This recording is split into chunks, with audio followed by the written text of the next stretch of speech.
नमस्कार प्रिय विद्यार्थियों। आज हमारी पाठ्य पुस्तक बसंत का पाठ 8 यह सबसे कठिन समय नहीं कविता है। इसकी कविता लिखने वाली है जया जादवानी कवयित्री, और उन्होंने इस कविता को प्रेरणा पद के रूप में लिखा है। सबसे पहले हम इस कविता का सस्वर वाचन करेंगे, उसके बाद एक एक पंक्ति का अर्थ करते हुए आगे इसके भाव और अर्थ को समझेंगे। चलिए आगे कविता पढ़ते हैं। यह सबसे कठिन समय नहीं, अभी भी दवा है चिड़िया की चोंच में तिनका, और वह उड़ने की तैयारी में है। अभी भी झड़ती हुई पत्ती थामने को बैठा है हाथ एक। अभी भी भीड़ है स्टेशन पर। अभी भी एक रेलगाड़ी जाती है गंतव्य तक, जहाँ कोई कर रहा होगा प्रतीक्षा। अभी भी कहता है कोई किसी को जल्दी, आ जाओ कि अब सूरज डूबने का वक्त हो गया। अभी कहा जाता है उस कथा का आखिरी हिस्सा, जो बूढ़ी नानी सुना रही सदियों से। दुनिया के तमाम बच्चों को अभी आती है एक बस, अंतरिक्ष के पार की दुनिया से लाएगी बचे हुए लोगों की खबर। अब यहाँ सबसे पहले हम इस कविता का सार पढ़ेंगे। यह सबसे कठिन समय नहीं शीर्षक कविता जया जादवानी की एक प्रेरणाप्रद कविता है। इस कविता में कवयित्री ने बताना चाहा है कि अभी जीवन में निराश होने का समय नहीं है। हम चाहे तो प्रयत्न करके अपने लक्ष्य की ओर बढ़ सकते हैं। इसी संदर्भ में कवयित्री कहती है कि हे मनुष्य, अभी तुम्हारे सामने कठिन समय नहीं है, क्योंकि जैसे अभी एक चिड़िया अपने घोंसले बनाने के लिए घास के तिनके एकत्रित कर रही है। क्या कर रही है? घास के तिनके एकत्रित कर रही है। इसमें लिखा हुआ है पहली पंक्ति में, अभी भी दबा है चिड़िया की चोंच में तिनका। एक चिड़िया घास के तिनके एकत्रित इकट्ठे कर करके एक घोंसला बना रही है, नीड का निर्माण कर रही है वो, और वह उड़ान भरने की तैयारी में है। तिनका चोंच में दबाए लिए क्या करने की तैयारी में? वह उड़ने की तैयारी में है। क्या करने की तैयारी में? उड़ने की तैयारी में।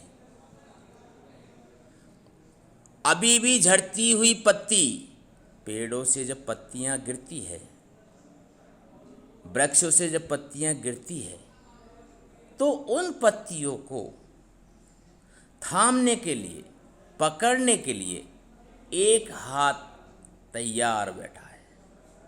इसी प्रकार उनका कहना है, थामने को बैठा है एक हाथ एक।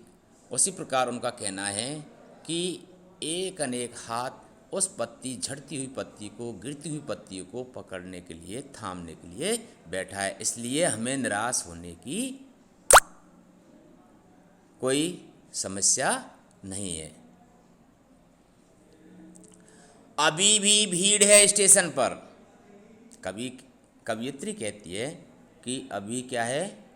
भीड़ स्टेशन पर है, और अभी भी एक रेलगाड़ी जाती है। उनका कहना है कि रेलगाड़ियां मनुष्य की उसकी मंजिल तक पहुंचाती है। मनुष्य को उसकी कहाँ तक पहुंचाती है? मंजिल तक। और उस मंजिल पर पहुंचने के लिए स्टेशन पर बहुत भारी भीड़ बनी हुई है। गंतव्य यानी जाने का स्थान, अपना लक्ष्य, जहाँ हमें जाना है, जो लक्ष्य प्राप्त करना है, उसके प्राप्त करने वाले लोगों की अभी कोई कमी नहीं है। इसलिए ये समय अब कोई कठिन नहीं है। गंतव्य यानी लक्ष्य तक पहुंचना। आगे, जहां कोई कर रहा होगा प्रतीक्षा, इसलिए तुम अपनी मंजिल की ओर बढ़ने में संकोच मत करो, क्योंकि अभी भी कोई प्रियजन तुम्हारे लिए प्रतीक्षा में आंखें बिछाए बैठा है। लिखा हुआ, जहाँ कोई कर रहा होगा प्रतीक्षा, आपकी प्रतीक्षा कोई कर रहा है, आपका प्रियजन कोई आपको लिए आंखें पलक पावड़े बिछाकर बैठा हुआ है।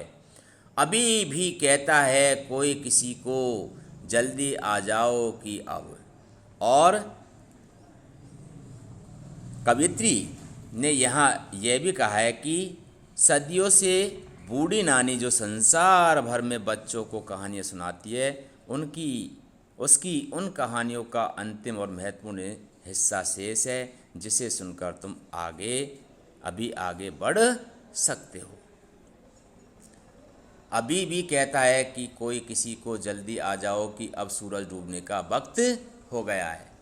और आपसे कोई ये कहे कि अब जल्दी करो, आगे बढ़ो, और ये समय निकलता जा रहा है, वो सूरज छिपने का मतलब है समय कम होता जा रहा है। ये अब आपको कोई प्रेरणा स्वरूप कह रहा है कि आप जल्दी करो, अपने लक्ष्य को प्राप्त करो।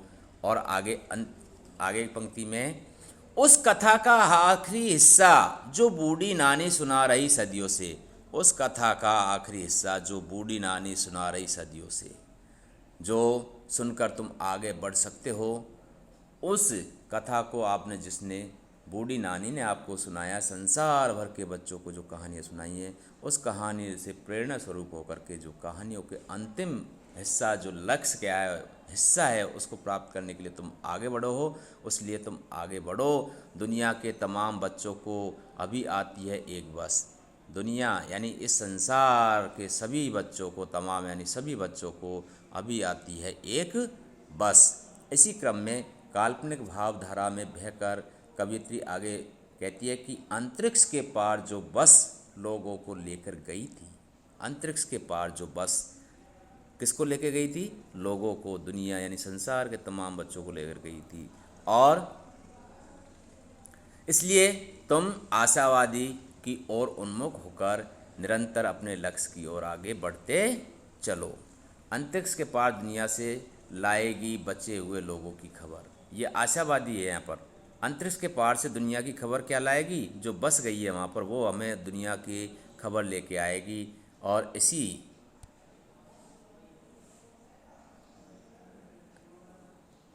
यह सबसे कठिन समय नहीं।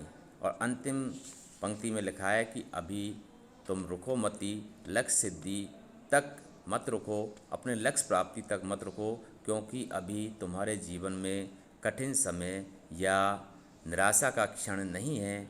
और इसी प्रकार कवियत्री ने इस कविता के द्वारा मनुष्य को आशावादी बने रहने का संदेश दिया है। धन्यवाद।